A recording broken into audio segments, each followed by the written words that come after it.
You're listening to Men of Abundance, episode 214, with Robert Kandell. Today we're talking about why men and boys are under attack, and we're delivering some tough love. Welcome to Men of Abundance, the podcast for those looking to level up their lives by hanging out with some of the greatest leaders and established professionals in our community, living a life of integrity, honor, and the abundance mentality. Prepare to pay it forward with your host, former Army medic turned lifestyle entrepreneur, Wally Carmichael.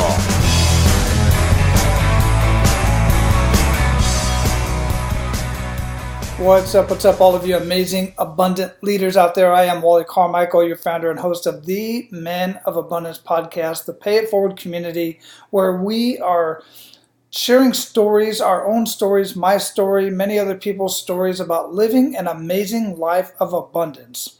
A kick in the gut moment that got many of us to where we are today and kind of redefined who we are and how we're paying it forward in the community and in some cases the world. Today's conversation is absolutely no different, and it's a very important conversation for us to have these days. At least it's very important to me, and it's something I've been talking about for quite a bit. There is no question in my mind that there is a war on men and boys in this world, but I don't see us as victims, and you should not see yourself as a victim or act like you are a victim. The way I see it, we need to hang out more as men and include our boys in our daily activities, our productive daily activities. We also need to spend much more time with women and girls in our lives. And in our conversation today, Robert Kandell brings up some very good points on this topic. He also shares a few books that I've already gotten and started listening to because I listen to the audiobook. What I do, guys, is I listen to an audiobook first. If it has a lot of data or if it's something that I want to continue to reference, then I'll usually buy the hardback. I don't usually buy the digital. I'm not really good at reading digital books. I will if I'm in a pinch or if it's a free book that somebody's given me. But I will get the hard book so that I can have it as a reference and reference back to it. And you'll see all my books here in my office as well. Anyway, he shares some really good books that I feel are vital for us to read with other men and with the boys in our lives and our community.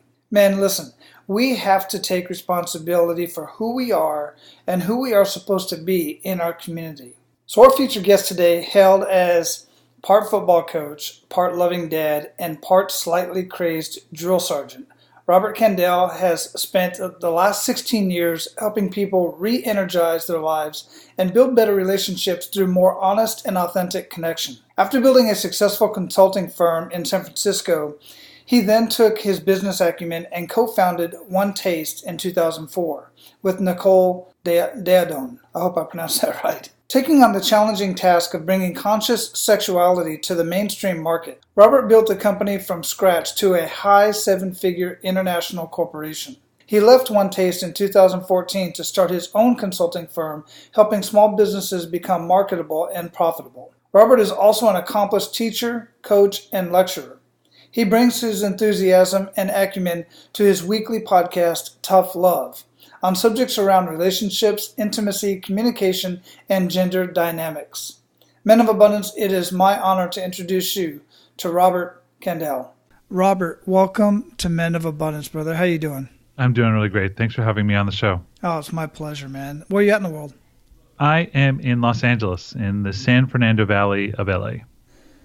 Los Angeles. You know, I've been to Los Angeles. It was many, many years ago, and I was delivering windows. I worked for a window company, believe it or not, in Phoenix, Arizona.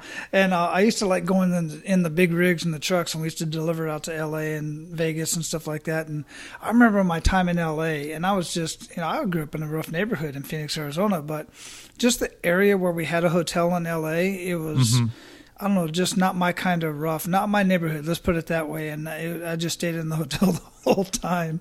But it might have more to do with the location than the actual town, because I know quite a few folks in LA, in that area.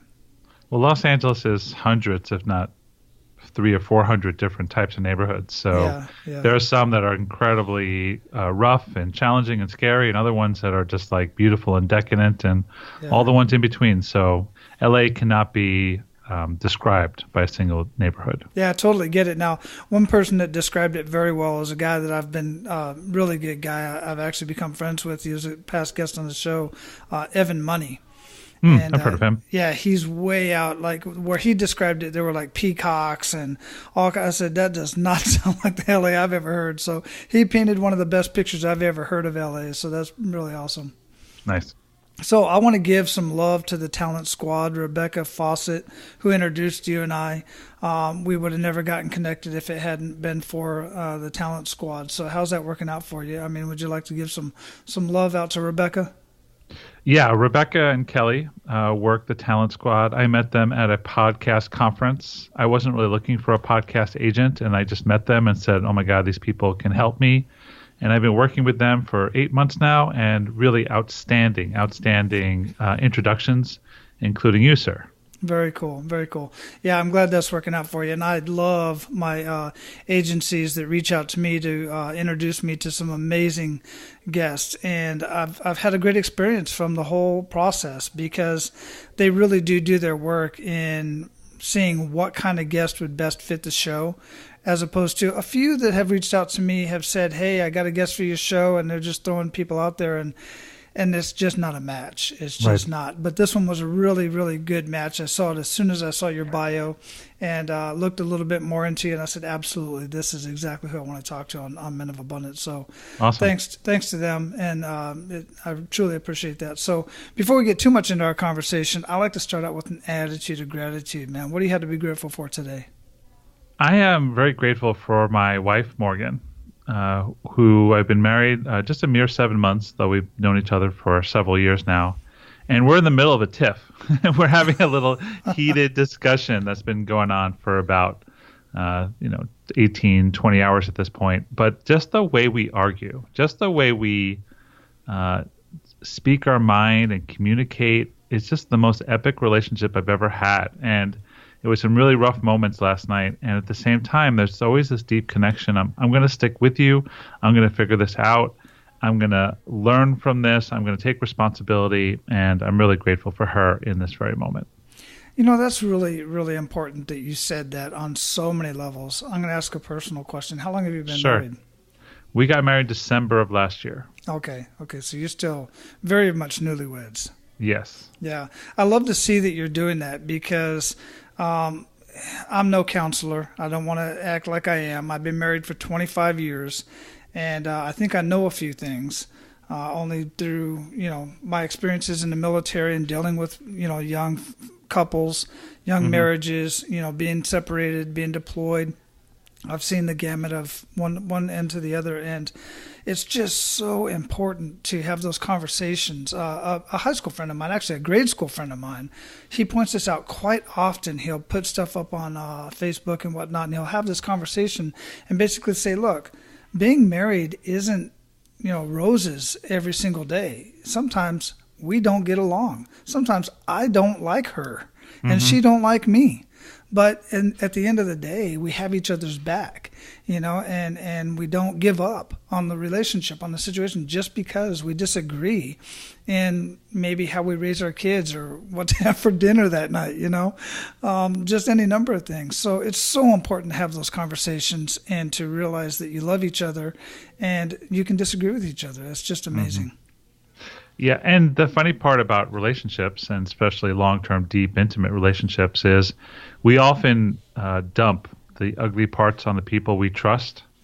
So we tend to get in arguments with the people who we know we can be ourselves to a degree. They're not going to bail and run. So we tend to bring out both the best sides of ourselves, but also the worst sides of ourselves. And so it's inside the relationship that we grow. Relationship is evolution. Relationship is mastery. And so I really know that with Morgan, the more we talk, the more we discover, well, this is about the circumstance, but it's also about this circumstance. It's really about this, and it's this childhood wound, and blah, blah, blah. And then all of a sudden we learn so much about ourselves inside those heated discussions. Yeah, absolutely. And guys, that's true in any relationship. That's true in your marriage. That's true with your kids. That's true with your coworkers, your boss, your employees, business partners, everybody. That's true in any walk of life. If you really want to nurture that relationship, you have to have that understanding of where the behavior is coming from and the thought process. Extremely, extremely important. So here's the stumping question for you. How would you describe yourself? I am a complicated man. I love it. I love the beginning of this already. Yeah. I considered myself normal till I was around 28. In the corporate America ladder, house, marriage, all the things that made my parents very happy. Then got etch-a-sketched my life by going to Burning Man in 28. That was 20 years ago. And went on a grand adventure. Went deep down the rabbit hole of self-discovery and self-awareness, and became a seeker and became a teacher and became a student of life. And now, here at 48, 20 years later, I am a life coach, podcaster, business consultant, and author. And really my mission in life is to heal the chasm between men and women that have been going on for a long time by allowing men to feel and learn to deal with their emotions and understand their impact. So my mission is really to create a space for a man to evolve so he can then cross the chasm to be a great partner to powerful modern women. Wow. Yeah. Extremely, extremely in huge need these days. I've watched a couple of your videos. I 100% agree that, quite frankly, men are under attack these days. And I don't want to be we're not trying to, guys, we're not here saying that we're victims of any sort. Because we're willing to do something about it. That's the difference in my mind anyway. And you can correct me on your thought process, Robert, by all means. But we're just not being able to be the men that we need to be. And there are so many reasons behind that in my mindset. What are your thoughts on that? Where do you see all this coming from, Robert? Well, there's many, many, many reasons, and they're long and convoluted and historical. There's a book I just read called Men on Strike by Helen Smith, which was really that thesis that men are quitting and giving up. Hannah Rosen's The End of Men, which is a powerful book about the evolution, The War Against Boys, Susanna Hoff, another great book, and finally Men Interrupted. That's kind of your advanced story, but right. Man Interrupted by the guy who did the Stanford Prison Experiment, Philip Zimbardo, all describe the picture of this evolution from the 70s where women and girls, I use those terms deliberately, girls being under 18, women being above 18, were given the space to grow and expand their skills in STEM, science, technology, engineering, mathematics. And across the board, they created programs for girls to find new skills, which was amazing and needed and important. But they didn't offer the complementary programs for boys, which is really around emotional intelligence, communication, empathy, awareness. And what's happened is that girls and women have expanded and grown and taken over a lot of the places where men were used to run the show. You look at college entry, it used to be 65% men, 35% women. Those statistics are now switched. You look at the pay grade, which was 64 cents in the 80s for all women, is now just 93 cents for millennial women entering the workforce. And so the dynamic is significantly changing. The 2008 recession destroyed, I think, 6 million jobs that were predominantly male. And so all these things have significantly impacted the role of men. And the worst thing is that men are not given the space to ask questions, complain, pout, have their feelings. We're told to man up, just fix it. Be a man, don't be a pussy. Like all these things we're taught. And so it's a combination of the world shrinking in, not having the emotional intelligence to deal with it, and then not given the space just to say, I need help. Yeah. Yeah, wow, absolutely.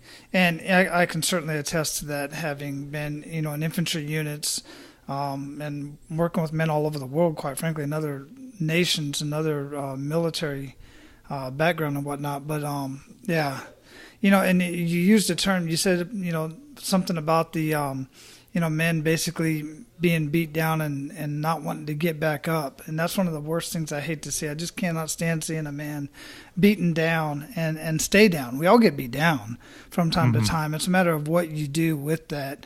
And we're going to get into that kick in the gut moment here in a minute, because that's, where we kind of talk about getting beaten down. But I've recently, over the last month and a half or so, and at the time of this recording, it's, mid-June, and I've had the opportunity to spend some time with quite a few people in homeless situations, and in Hawaii specifically, and a lot of them, quite frankly, they are working. They just can't afford housing in Hawaii. It's a different situation, but a lot of them are really beat down. And there's men and women that are on the street. Contrary to popular belief, it's just women stay hidden a little bit better than men. Men are usually out walking around begging, and it's rare that you see women out there. And it's just, there's so many different situations and so many different reasons why they ended up in that situation. But regardless of why they ended up there, I just can't stand to see them being kicked down and stayed down. That's they just feel there's no hope. There's no way to get out of that. And it's part of what you're talking about here. Definitely. And it's hard because men are prideful and men have belief in, we're looked at like the privileged race, and that is true. There is the patriarchy. We have been in a hierarchical ascended position, but we've also paid the price for it. And again, it's not like men have any right to complain, and men should have the ability to complain, because when you keep your negative thoughts inside, that's where the cancer comes from. That's where the apathy comes from. And so just the chance for men to be all themselves, their full emotional self, that is the missing piece for the modern man. Yeah, wonderful. Absolutely wonderful. So I briefly talked about the kick in the gut moment. And this is where, we all have them. It's a matter of what you do with that kick in the gut moment. So if you would, share that kick in the gut moment with us that really took you to your knees and really make us feel that. Okay, I can do that. It's one of my favorite stories. So it was March 20th, 1999. I was 29 years old. I was in a class around sexuality with my first wife. And she wanted to go. We weren't having a lot of sex. And I was like, okay, yeah, I'll go. So I ended up in this circle with a teacher named Erwan Devan, who's still working today. And there's probably 20 people split between men and women, a lot of attractive women. And I was nervous because I'd never been in this position before. And then Erwan asked us to introduce ourselves and our reasons for being there. And so I went third or fourth, and I just started to speak. And I just talked about myself and my feelings and my relationship to Carol. And then I finished, and I thought like everyone would clap. I thought the teacher would invite me to sit up on the sofa with him. I thought I nailed it. And instead he said, "Hey, do you know your wife is crying?" And she was sitting right next to me. And I had so much attention on myself and so arrogant and chauvinistic and misogynistic that I had absolute zero attention on her. And she was crying. She felt maybe for the first time the chance to let out how my words impacted her. And then the teacher did the most horrible thing. He said, "Who's next?" And I got to sit there for the next hour and a half through the rest of the introductions, feeling the burn of my arrogance. And I had two choices that moment. Option number one was to stand up, throw, my first wife over my shoulder and go back to the man cave. Option number two, the one I picked, was, okay, I'm going to stay and I'm going to learn. And my whole life changed in that one single moment. Wow. Man, I can feel that one. Seriously, that's pretty deep. And I got to say, I just had this conversation with my 18-year-old just this weekend because I've been reunited with my family. I've been away from them for several months, and I said, "Man, you're so much like I was at your age. Just knew every damn thing there was to know. Period." And now a year away from 50, and I'm here, and I know that I know absolutely nothing. Right. One thing I do know for sure is I have a lot more to learn. But wow, yeah, I can definitely feel that. I've been at that level of arrogance. So what did you learn throughout the rest of that day? Well, my head was kind of foggy the rest of the day. I felt like I just got punched. I was punch drunk basically when it came down to it. But I just leaned into it. I just really leaned into, all right, this is going to start. I made a commitment to do something called the Landmark Forum, which my wife had wanted me to go for a long time. I committed to taking on that teacher as a coach, and I committed to that, which was totally unexpected. But I really just committed to being like, okay, I don't know everything, to use your words. I don't know how to handle this. I don't know how to really communicate with my wife. I want to. And so why don't I just put my time and energy into it?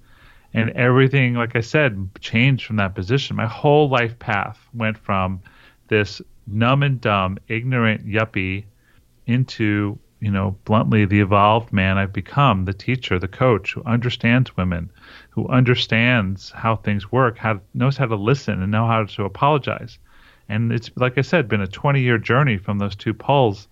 And my life is so amazing. I've magnetized the most amazing relationship, but it really came down to that 1 second of choosing, I'm going to stay in the fire of my own fear and pain and disconnect, and I'm going to commit to learning and knowing. And it's been an epic life since that moment. So, you're a coach, you're a teacher, and I totally respect that, and I really dig it. And I am too. I consider myself a coach. I've been, working with men in groups for many years, not as a professional level, but just as a man and as a Army sergeant and Army leader. But, when I'm walking through the mall or something like that, or I'm out in public, or even if I see, even if it's somebody, an acquaintance or somebody that I know, and I just see the way that they're acting towards their spouse or towards their kids, I used to be this guy. I always want to just go up and just make a correction or pull them aside and say, hey, do you realize what you're doing is not getting you the result you think you want, and there's so many ways you can go with that. But one is just not receptive. One thing I've learned to do through my mentors actually is to, even professionally, is say, would you care for some feedback? Would you care for some coaching? Would you like some input? And sometimes they do, but if they don't, then they're not going to listen to it anyway. So, what are your thoughts on that? How do you deal with that? How do you handle that? Because I know you see that all the time as well, since you've got this higher sense of understanding. For sure, you have to build what's called rapport if you want to be a good teacher or coach. Now, that rapport could be just your face or your reputation. You walk into Tony Robbins, he starts talking to you.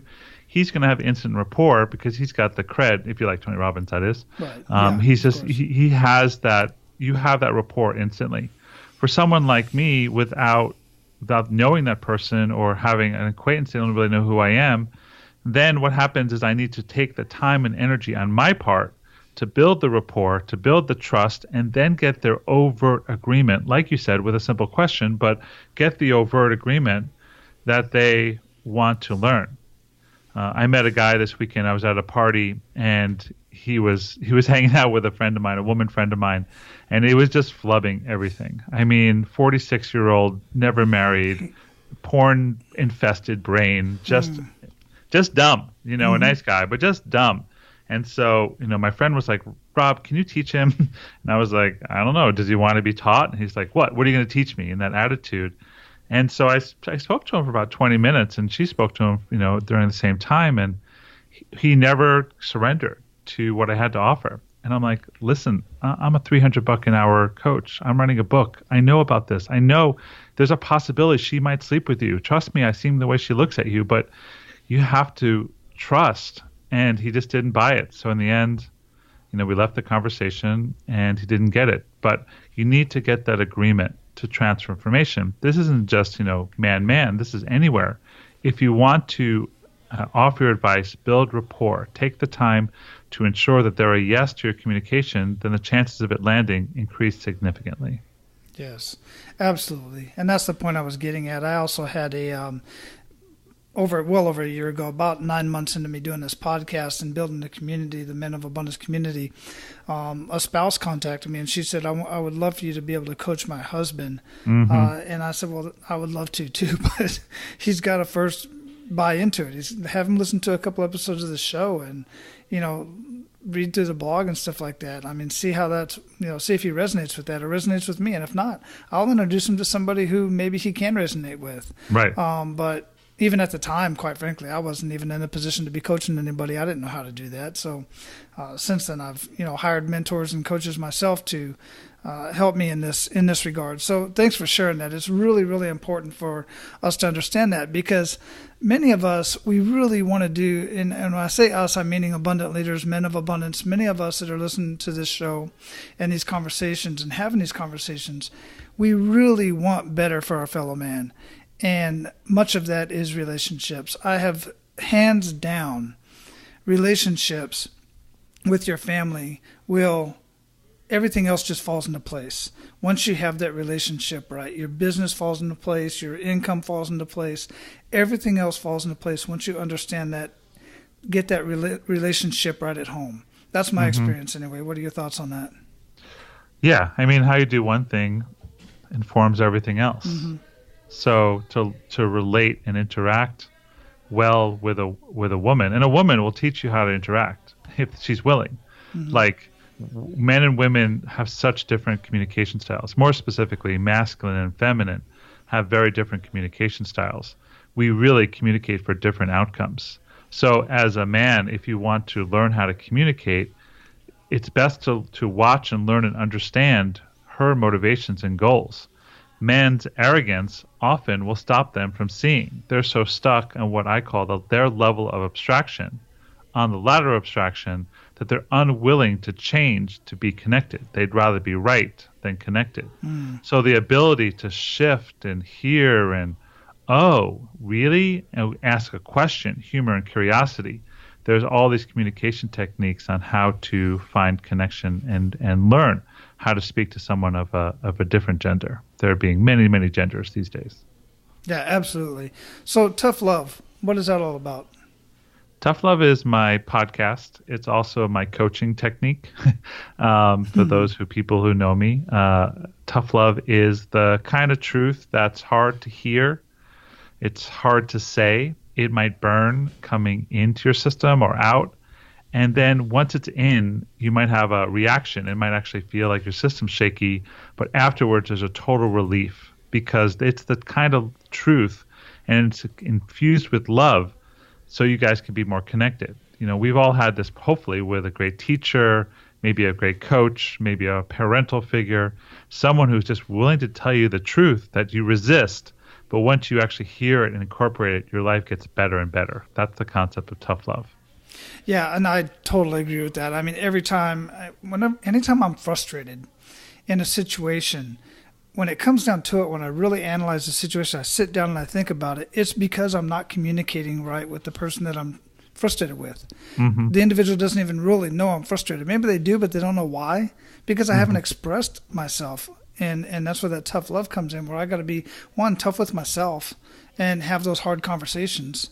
And then having that hard conversation with the individual I'm having a conversation with is tough in itself as well on that individual to have that conversation, maybe with my 18-year-old or one of my, my older boy or anybody, or an employee or a coworker. It's just hard to have those conversations.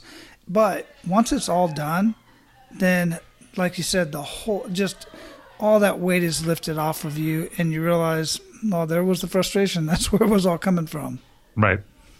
Well, we're trained in society to be mediocre communicators. We're taught to lie. We're taught to withhold. We're taught to give half-truths. We've moved to texting and direct messaging, we've lost significant information in our communication. And we're also not sticking in it, especially men. We're bailing when things get rough. We have the Tinder evolution where if things get rough in a relationship, we can just pick up our phone, launch the app, and then there's thousands of options, one swipe away. And so communication is becoming more and more distant and less powerful. So, and I think communication is the key to everything, every aspect of your life, and your willingness to lean in and say, I'm going to tell you the truth. Would you like to hear it? Or there's something going on for me. That's where the intimacy comes from. It's not from buying the flowers or, taking out the trash, though that helps. It's about revealing yourself, being vulnerable, being true. And in that's where the connection arises. Right, absolutely. And what are some good news stories coming out of the work that you've been doing so far? I'm just a sucker for good news stories. I have a few. I did a podcast last week. It was one of my biggest podcasts I've done so far in terms of their reach. And the woman host got triggered in the first 3 or 4 minutes. And I thought, oh my God, I bombed this. Like, this is it. I blew my chance. I said one, tough love thing, and I've totally destroyed this option to be on this podcast. And then we went on for another 90 minutes. So it was a 90-minute interview with this woman triggered for the first half easily. And I was like, oh my God, okay, just stay true. You know what you're talking about. It. Be vulnerable, be real. And what happened, at the end of the podcast, she's like, okay, I have a lot to think about. And then she wrote me this beautiful email that this is the importance of gender dynamic conversations. Like, what we had was an evolution of the anger between men and women. And your willingness to take responsibility, your willingness to stay with me on this was epic. And so I think it might turn out to be one of my best interviews after this one, of course, where like just my willingness to stay in it changed lives. And that is a pretty amazing experience. That is absolutely amazing experience. And kudos on you for that, man. That's pretty awesome. Especially when you thought from the beginning that you've bombed it. I dig those ones. That I've had those experiences myself. Yeah, it was a kind of bomb where I was just like, I can't think. I'm so in my ego how much I screwed this up. Mm-hmm. But I was like, no, come on back. You've been here before. You've taught classes where you've said things like this, and you have a point. Just stay firm and open at the same time. Your point will get across, and it did. That was the coolest part. She stayed connected too. It wasn't just me. Yeah. Her willingness to stay in the conversation changed both our lives. So it was super fun. So is this on her show or your show? That was her show. Oh, okay. Yeah. Awesome. Yeah, I definitely look forward to hearing that for sure. So, brother, we're at the point where we're going to pay it forward to our abundant leaders. You ready to do that? Absolutely. Excellent. Hey guys, I want to share with you my first book, No BS Business Breakthrough, How to Double Your Lead Conversions and Triple Your Revenue in Less Than 45 Minutes. This is basically the presentation that I give to a business owner when I'm first sitting down with them, getting to know them and letting them get to know me and know a little bit about my program and how I can show them how to unlock $10,000 and more in their business in just 45 minutes. And I assure you, this is child's play. This is very easy to do. This book is primarily for business owners. However, I want to point out to you that all of the proceeds of this book are going to the Wounded Warriors in Action Foundation, founded by Lieutenant Colonel retired John J. McDaniel. This program is so amazing. It's specifically for Purple Heart recipients, and what John does is he sets up hunting and fishing excursions all over the United States, and so far I believe Alaska and Mexico, where they have done these excursions, these hunting and fishing trips. I mean, just elaborate hunting and fishing trips, all expenses paid for these Purple Heart recipients, breathing life back into their world and giving them a sense of purpose. Is more than just going out and hunting. They're sharing amazing life lessons with these men and women. Look, I just can't say enough about this program. I can't even express it as well as they can. So go to nobsbusinessbreakthrough.com. The link is going to be in the show notes if you can't write it down right now, but nobsbusinessbreakthrough.com. Check out the book. When you buy the book, all the proceeds are going to go to Wounded Warriors in Action Foundation. And I've also included the link on that page for the Wounded WWIF.org so that you can go there and check them out yourselves. Watch the video on the homepage. It's going to blow your mind. And listen, if you're not a business owner, chances are you know a business owner. So buy a couple of the books, let the proceeds go to Wounded Warriors in Action, and give the book away as a gift to a couple of business owners that you know. They will greatly thank you for it because the content in this book is spectacular. It will help them in their business. I personally greatly appreciate the purchase, and Wounded Warriors in Action appreciate your purchase. And if you gift the book to a business owner that you know, I know for a fact they will thank you for it. Now let's get back to the conversation. So share with men of abundance 1 to 3 actionable steps that they can take today. First thing I always teach men is the concept of self-validation, the ability to love and approve and self-validate. We're kind of external validation junkies, and so build your self-esteem. Self-esteem is built upon esteemable acts, and so be willing to do the things that have you feel good about yourself, because you're much more attractive when you build your own self-esteem. Number one. Number two is listen more. Talk less, listen more, especially to women. We often want to be the center of attention. We want to get the spotlight on us, and there's time for that for sure. But if you really want to know someone, listen more, ask interested questions with humor and curiosity, and just watch your life expand from that spot. And the third one would be to up your level of truth-telling. If you have something that you're withholding from your partner, tell them. And I have a specific framework for that. And the framework really is about creating a safe space, sitting down, looking in the eyes, holding their hands if it's appropriate, apologizing for withholding, and then just let them into your world. Because the withholds, the things we're holding inside, those little white lies, those are the killers of relationships. That's the cancer of our society. So create a safe space for the truth to be told, and then watch your whole life change from that one truth. So just speak one withheld truth and watch your life expand. Wow, that's extremely powerful. Extremely powerful. Guys, go back and listen to that again.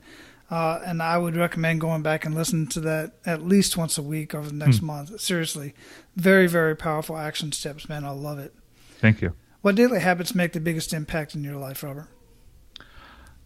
One of the biggest things is I have a personal trainer, and I was a fat kid growing up, and I've been plagued with body dysmorphia, which basically means I do not have a very clear sense of my body. I know this about myself. I am in really good shape for a 48-year-old man, but when I don't work out, when I don't handle my diet, it tends to really mess with my self-esteem. So I've invested, 24-hour fitness. He's a great guy. It's a good gym. He takes care of me. He inspires me. And then from that daily habit, my life has really expanded in the last 6 or 7 months. So, whatever your physical fitness or whatever your health or routine is, put time and attention on it, invest in it, because I think it'll pay back in spades. Wonderful. What would you recommend that our abundant leaders read or listen to, and why? I mentioned several books in the beginning. The top one I'd recommend is a book called Man Interrupted by Philip Zimbardo, which is a very science-based book, easy to read, but very a lot of statistics, and it really paints the picture of where men or boys again below 18, are going. And there's things about obesity, there's things about porn, there's things about video game addiction. It's a really incredible book with practical concepts at the end. So one of the best books on the current state of men out there, Man Interrupted by Philip Zimbardo. Wow, yeah, I'll check that out. That sounds like right up my alley. I haven't even heard of that one yet. Yeah, for your son, it just will give you insights into your sons and the young men. It's a hard read just to read because you're like, oh my God, look what's happening. But you'll get so educated from it. I highly, highly recommend it. Excellent. What do you feel holds most people back from living a life of true abundance? They don't think they deserve it. Yeah. It's, why can't I have what I want? Oh yeah, my foot's on the brake.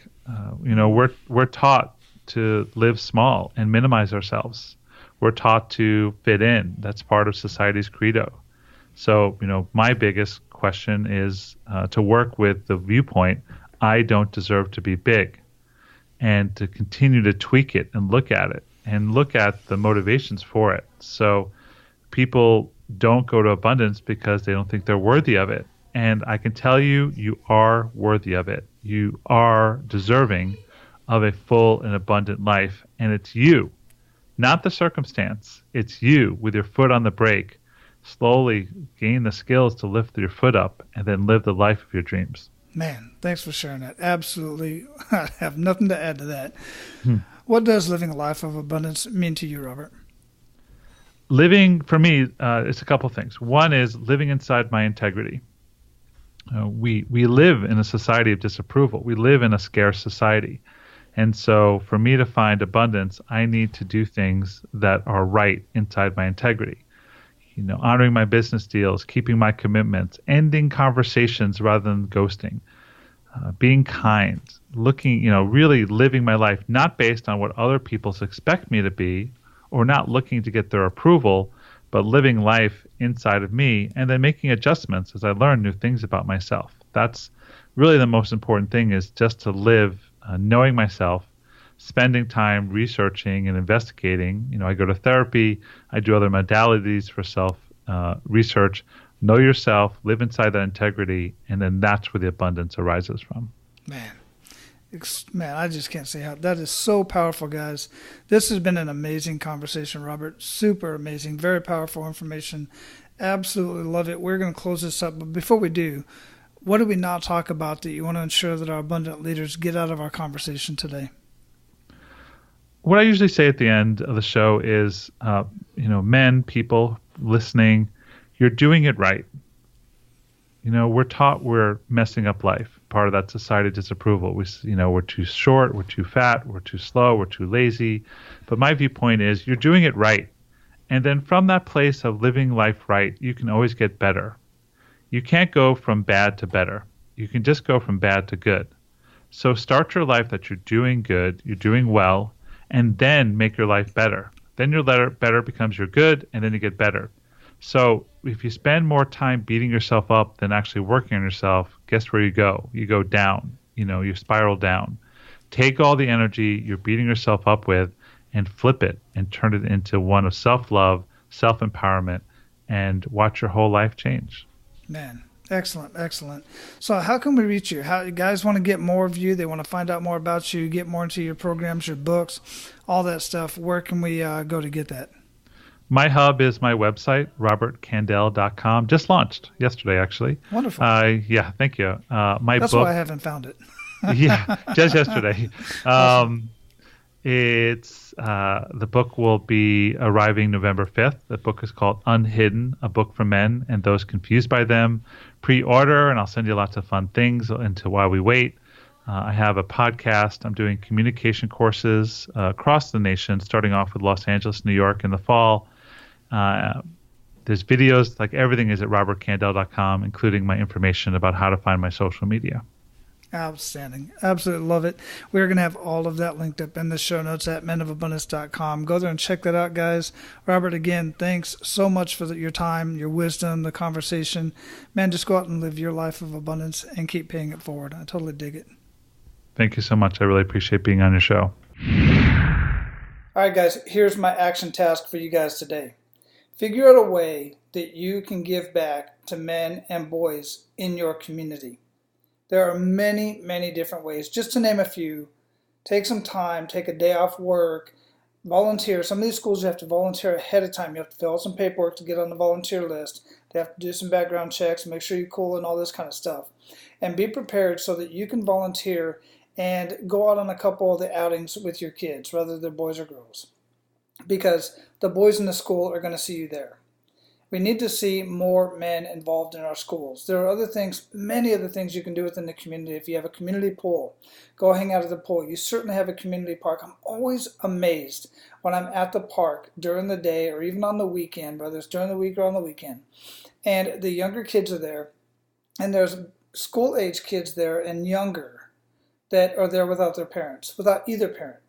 Usually the mom is there.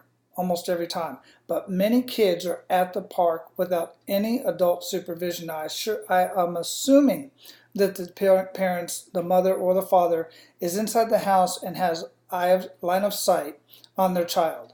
But many times, I can assure you, they do not. Because when I see the kid get injured or hurt, start screaming, they're screaming for mom and dad, I'm usually the one that's there to pick them up, tell them it's okay, dust them off, and send them back out to play with the kids. That's all they want. That's all they need. Be that person in your community that is there for those kids. Be careful when you do this. Trust me. All right, now, I want you to come up with your own ideas. I know many of you have so many ideas. I do too. I don't want to share them all here. I want to have this conversation in the Men of Abundance community. If you are not a member of the Men of Abundance community on Facebook, then get access. Just go to menofabundance.com/members or click on the Members Only tab at the top of any one of the pages at Men of Abundance so that you can get access to the Men of Abundance community where we can have these conversations. All right, guys, go out and live your life of abundance and make sure to pay it forward.